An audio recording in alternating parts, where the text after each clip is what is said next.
നിങ്ങളുടെ favourite shows ഇനി ഒരിക്കലും മിസ്സാവില്ല. ഇപ്പോൾ C5 കാണും നിങ്ങളുടെ ഫേവറേറ്റ് ഷോസ് തികച്ചും സൗജന്യമായി. ദിവ്യ ഗർഭിണിയായ അവളെയും കൊണ്ട് ഡോക്ടറെ കാണാൻ ദീപക് വരണമെങ്കിൽ അതിന്റെ ഉത്തരവാദി അവൻ തന്നെയായിരിക്കും. ഞാൻ ഇതൊക്കെ ചെന്ന് വെറുതെ പറഞ്ഞ ആരും വിശ്വസിക്കില്ല. തെളിവും സാക്ഷികളും വേണം.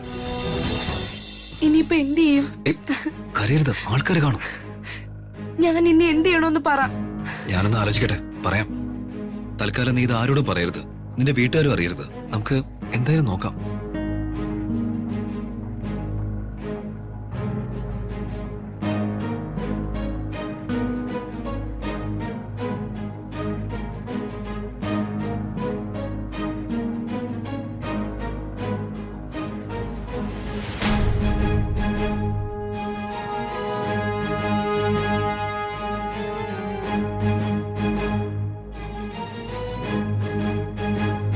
ഡോക്ടർ എന്ത് പറഞ്ഞു?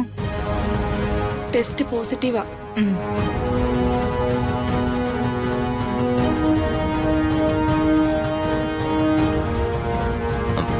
Hello sister. എന്താ? ഞാൻ ഫാർമസിയിലേക്ക് വന്നതാ. അവിടെയാ? അറിയാം സിസ്റ്റർ. ആ പോയ പെൺകുട്ടിയെ ഞാൻ എവിടെയോ കണ്ടിട്ടുണ്ട്. അവർക്ക് എന്താ? അവര് പ്രഗ്നന്റ് ആണ്. ഗൈനക്കോളജിസ്റ്റിനെ കാണാൻ വന്നതാ. ആരാ ഗൈനക്കോളജിസ്റ്റ്? ഡോക്ടർ സുമതി. എനിക്ക് ആ ഡോക്ടറെ ഒന്ന് കാണാൻ പറ്റുമോ? ആർക്ക് വേണമെങ്കിലും കാണാം, പക്ഷെ ഇന്നിനി പറ്റില്ല. മാഡം പുറത്തു പോയി. എങ്കിൽ എപ്പോ കാണാം? നാളെ കാണാം. നാളെയും മറ്റന്നാളും ഒക്കെ കാണും. ശരി സിസ്റ്റർ. ശരി.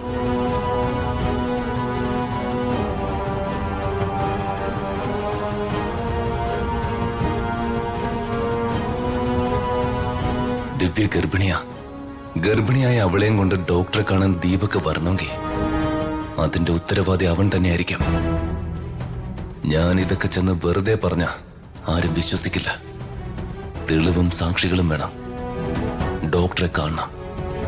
ഡോക്ടർ പറഞ്ഞ അതിനപ്പുറം ഒരു തെളിവും വേണ്ട. സർ. നീ എവിടെ രാജു? സർ, ഹോസ്പിറ്റൽ വരെ ഒന്ന് വന്നത്. ഐഷുവിന് ചില മെഡിസിൻസ് വാങ്ങാനുണ്ടായിരുന്നു.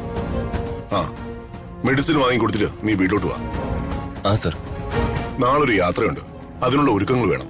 ശരി സർ, ഉടനെ തന്നെ എത്തിക്കോളാം. ശരി.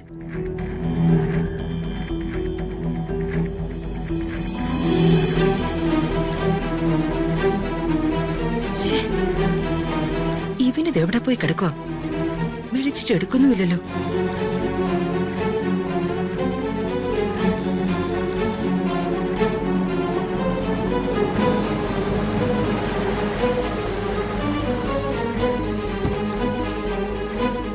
എടാ, നീ ഇതെവിടെയായിരുന്നു?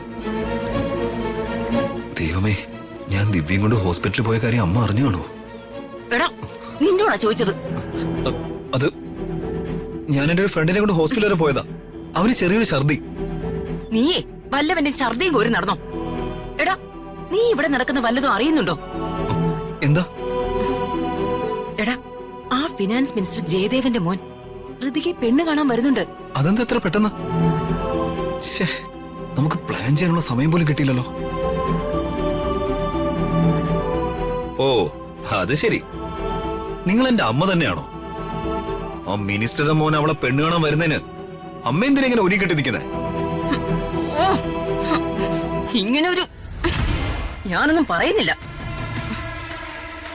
എടാ, ഞാനേ പെണ്ണ് കാണലിന് ഒരുങ്ങി കെട്ടിയതൊന്നും അല്ല. അത് മാത്രമല്ല, അവരിന്ന് വരുമെന്ന് ഞാൻ നിന്നോട് പറഞ്ഞോ? ഇല്ലല്ലോ. പിന്നെ എടാ, ഋതികയുടെ ആദ്യ ആലോചന മുടങ്ങിയതുകൊണ്ട് പുതിയ ആലോചനയ്ക്ക് മുടക്കം വരാതിരിക്കാൻ ഋതികയും കൊണ്ട് അമ്പലത്തിൽ പോകാൻ റെഡിയാകാൻ പ്രതാപം പറഞ്ഞു. അതുകൊണ്ട് ഒരുങ്ങിയതാ. ഓ, അങ്ങനെ. സത്യത്തിൽ അയാൾക്ക് ഭ്രാന്തുണ്ടോ? ഒരു കല്യാണം മുടങ്ങിയതല്ലേ ഉള്ളൂ. ഒന്ന് ശ്വാസം വിടാൻ പോലും സമയം കൊടുക്കാതെ ഉടനെ അടുത്തത്. ഇയാളൊക്കെ എന്താ ചെയ്യണ്ടേ? പ്രതാപൻ എന്ത് ചെയ്തിട്ടും കാര്യമില്ല മോനെ. ഋതികയുടെ വിവാഹം നിന്റെ ഒപ്പമേ നടക്കൂ. ഞാൻ നടത്തൂ. പിന്നെ ഇപ്പൊ പോയി പ്രാർത്ഥിക്കുന്നതൊക്കെ വെറുതെയാ. അതിന് വേണ്ട അത്യാവശ്യ കാര്യങ്ങളൊക്കെ ഞാൻ ചെയ്തിട്ടുണ്ട്. പിന്നെ നീ പെട്ടെന്ന് പോയി റെഡിയായിട്ട് വാ. ശരി.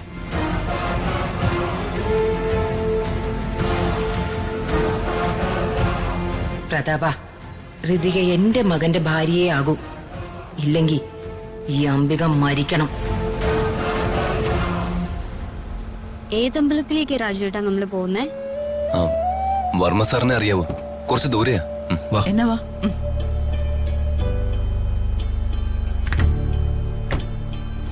ആ ഒന്നും മറന്നില്ലല്ലോ രാജു. ഇല്ല സർ. വണ്ടി എടുക്ക.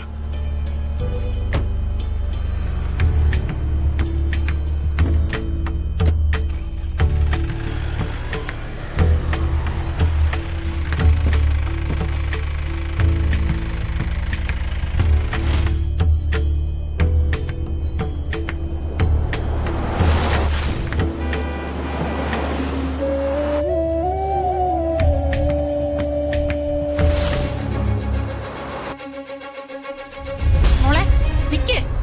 മോളെ നിക്ക് മോളെ. മോളെ. അയ്യോ അയ്യോ എന്തോ പറ്റി? എഴുന്നേക്ക്. ബ്ലഡ് വരുന്നില്ല മോളെ. പെട്ടെന്ന് ആശുപത്രി മോളെ. എന്റെ ഈശ്വര. ആരെങ്കിലും ഒരു വണ്ടി വിളിക്കേ. എന്താ അവിടെ ഒരു ആൾക്കൂട്ടം? ആക്സിഡന്റ് ആണെന്ന് തോന്നുന്നു സർ.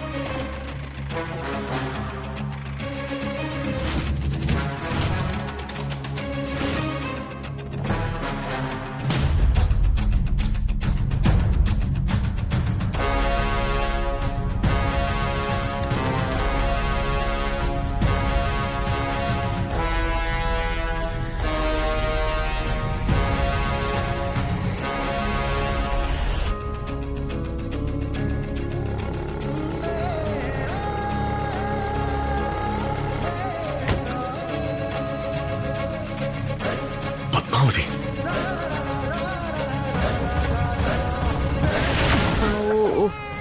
കേട്ടോ.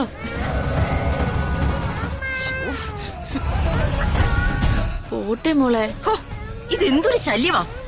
ഒരു നേരത്തെ മനുഷ്യന്റെ സ്വസ്ഥത അല്ലെന്ന് വെച്ചാ ഇതിന്റെ വായിൽ വല്ല തുണിയും വെച്ച് അടച്ചു വെക്കേ. ചേച്ചി എന്താ നിനക്ക് പിടിച്ചില്ലേ? ചേച്ചി ഒരു അമ്മയാ, ആ വിചാരമെങ്കിലും വേണം. ഹ, അതേടി, ഞാനും ഒരു അമ്മയാ. എനിക്കും ഒരു മകനുണ്ട്. പക്ഷേ ഈ കീറ്റാൻ പെട്ടിയെ പോലെ അവൻ കിടന്ന് കരയുന്നുണ്ടോ? അവനിപ്പോ വളർന്നില്ലേ? നേരത്തെ അവനും ഇതുപോലെ കരഞ്ഞ് ബഹളം വെച്ചിരുന്നില്ലേ? അതുകൊണ്ട് അതുകൊണ്ട് നിനക്കെന്താടി? ഇതേ അവന്റെ അമ്മാവന്റെ വീടാ. ഹ, അത് നല്ല തമാശ. അങ്ങനെയാണെങ്കിലേ ഇത് ഇവളുടെ അച്ഛന്റെ വീടാ. ഓ, ഒരവകാശി.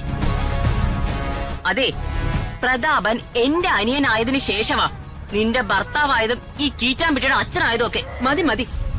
ഈ ചേച്ചി മഹത്വം പറഞ്ഞു പറഞ്ഞ എന്നെ എന്റെ ഭർത്താവിനും തമ്മിൽ അകറ്റിയത്. എന്നിട്ട് നിങ്ങൾക്ക് മതിയായിട്ടില്ലല്ലേ? അതെങ്ങനെ മതിയാകും? നിന്നെ ഈ വീട്ടിൽ നിന്ന് പുറത്താക്കുന്നത് വരെ എനിക്കൊന്നും മതിയാവില്ല. നീ കണ്ടോ, എന്നേക്കുമായി നിന്നെ ഞാൻ ഇവിടുന്ന് പുറത്താക്കും.